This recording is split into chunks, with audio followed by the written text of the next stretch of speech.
petit moment que je vous observe, là.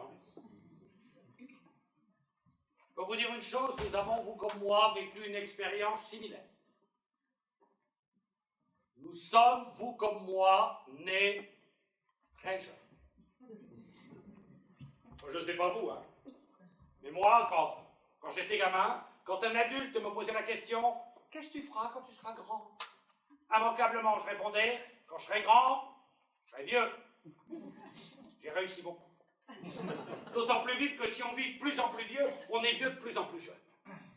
Les premiers symptômes apparaissent vers la cinquantaine. Un jour, votre gamin rentre chez lui et vous dit « Papa, j'ai trouvé du boulot. » Génial. Lequel? Le tien. Dès lors, vous prenez conscience que si vous n'êtes pas encore personne âgée, vous êtes déjà personne usagée. Vous êtes encore à la fleur de l'âge, mais vous commencez déjà à perdre les pétales. La vie est mal faite. À 20 ans, vous cherchez du boulot. On vous demande de l'expérience. Vous mettez 30 ans à l'acquérir. À 60 ans, on vous demande d'être jeune. Dès lors, vous prenez conscience qu'il est de plus en plus délicat d'avoir 60 ans dans la tête et 80 dans le miroir. 60 ans. L'âge où vous commencez à perdre vos dents, vos cheveux, vos illusions. Désormais, l'important n'est plus d'être longtemps jeune, mais longtemps vieux. Vous devenez moins désirable. À 20 ans, les regards convoitants. À 60 ans, les regards qu'on ne voit plus. Au lit, vous risquez plus de vous faire retirer votre permis pour excès de vitesse. Après l'âge des effusions, l'âge des infusions.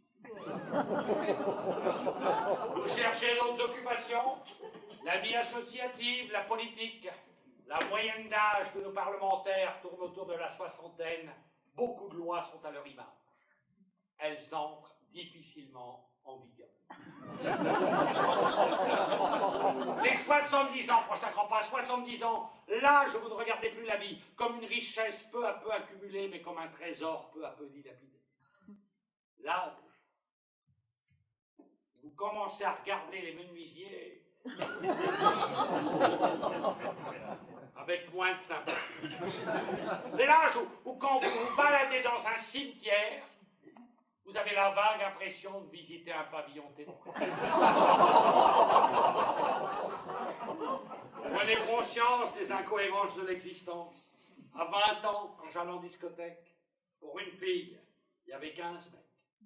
En fin de vie, pour un vieux, t'as 10 vieux. C'est toujours quand tu peux plus que t'es le plus sollicité.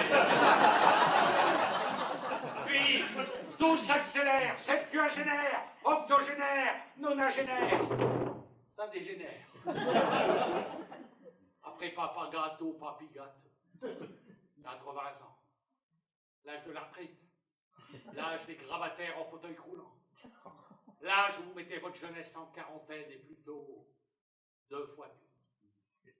Les déplacements deviennent plus délicats et nul n'est besoin d'être un observateur avisé pour s'apercevoir que si les voyages forment la jeunesse, rester sur place n'arrange pas les vies.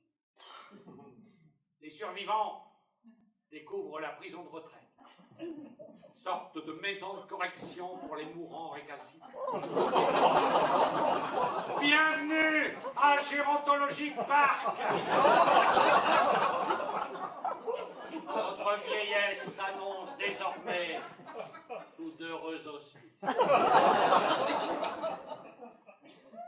Vous devenez moins exigeant. Placé à côté d'un nonagénaire paralysé, un septuagénaire rhumatisant se plaint rarement de ses articulations. Chaque anniversaire est une nouvelle occasion de vous ronger les sangs.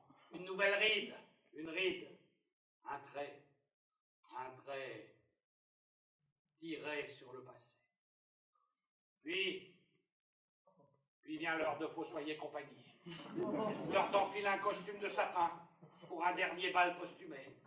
Et tandis que vos enfants trinquent une dernière larme, vous rendez votre dernier sourire, recroquevissé sur vous-même en vous excusant.